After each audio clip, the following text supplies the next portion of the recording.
भगवान का पत्र। एक छोटे से गांव में एक गरीब लड़की और उसकी माँ एक छोटी सी झोपड़ी में रहती थी। लड़की और उसकी माँ पास के जंगल से फूल तोड़कर लाती थी और रोड के किनारे एक छोटी सी दुकान लगाकर बेचा करती थी और इसी तरह से अपने जीवन का निर्वाह कर रही थी। दुकान से पूरे दिन में कुछ ही पैसे की कमाई हो पाती थी। किसी तरह से घर चल रहा था। एक दिन की बात है, रात में सोते समय लड़की ने एक सपना देखा। सपने में उसने देखा कि उसकी बात भगवान से हो रही है और बातों ही बातों में भगवान उससे कह रहे हैं कि वह उस लड़की के घर उससे मिलने के लिए आने वाले हैं। लड़की तुरंत उठी और अपने इस सपने के बारे में माँ को बताया। माँ ने उसे समझाया कि यह एक अच्छा सपना है, लेकिन बहुत रात हो चुकी है, अभी तू जाकर सो जा। माँ की बातों को मानकर लड़की सोने के लिए चली गई, लेकिन उसे नींद नहीं आ रही थी। उसकी आंखों के सामने बस भगवान ही दिखाई दे रहे थे। बहुत देर तक भगवान के बारे में सोचते सोचते आखिर उसे नींद आ ही गई। जैसे ही सुबह हुई, लड़की और उसकी माँ फूल लेने हेतु जंगल जाने के लिए तैयार हो गईं। जैसे ही लड़की ने घर का दरवाज़ा खोला तो देखा कि नीचे फर्श पर एक चिट्ठी रखी हुई है। लड़की ने उस चिट्ठी को पढ़ने के लिए खोला तो देखा कि उसमें लिखा था, बेटी, आज मैं तुमसे मिलने ज़रूर आऊँगा, तुम्हारा भगवान। लड़की चिट्ठी पढ़ते ही स्तब्ध रह गई। उसने तुरंत माँ को बुलाकर चिट्ठी दिखाई और भगवान के आने की उत्सुकता दिखाई। माँ ने लड़की से कहा कि तुम्हारे साथ गांव के किसी लड़के ने मजाक किया होगा, ऐसे थोड़ी ना भगवान किसी को बताकर आते हैं। लेकिन लड़की को माँ की बात पर विश्वास नहीं हो रहा था। आखिर किसी तरह उसने माँ को मना ही लिया कि भगवान सचमुच में आने वाले हैं और हमें उनके स्वागत के लिए कुछ करना चाहिए।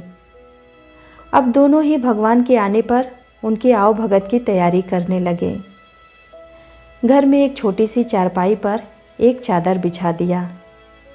खाने के लिए घर में कुछ ना होने पर माँ ने कमाए हुए 300 रुपये लड़की को दे दिए और कहा कि दुकान से मिठाई और दूध लेकर आ जा।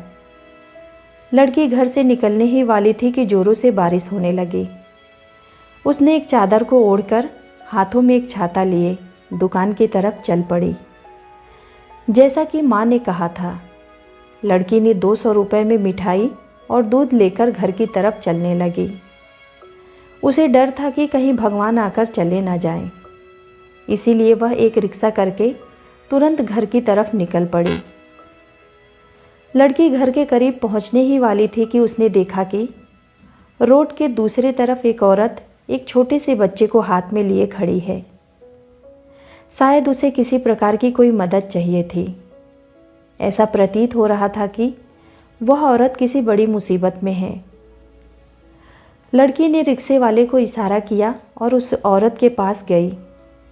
उसने इस भारी बारिश में खड़े होने का कारण पूछा।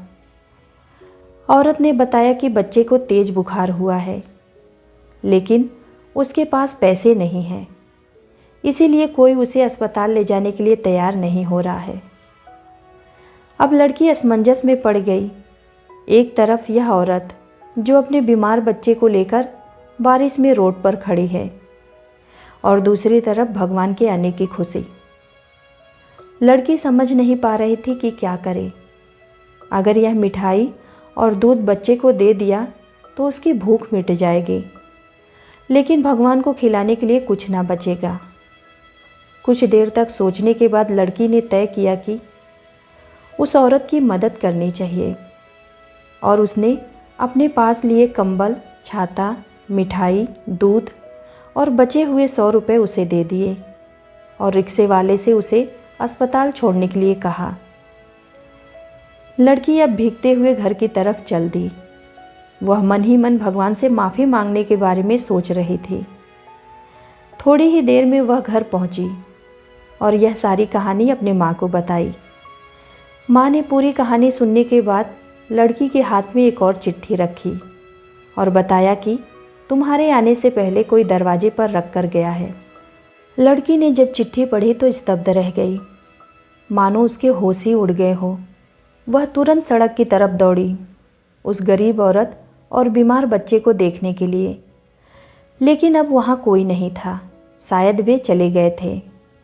लड़की जब चिट्ठी पढ़ी थी तो उसमें लिखा था, बेटी, तुमसे मिलकर बड़ा अच्छा लगा। तुम्हारी मिठाई और दूध पीकर मेरा पेट भर गया।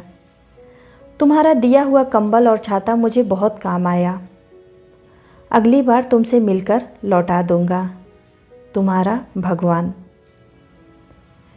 उम्मीद करती हूँ आप सबको यह कहानी ज़रूर पसंद आई होगी। ऐसे ही नए नए कहानियों के साथ जुड़े रहने के लिए कृपया हमारे चैनल को लाइक और सब्सक्राइब ज़रूर कीजिएगा। धन्यवाद।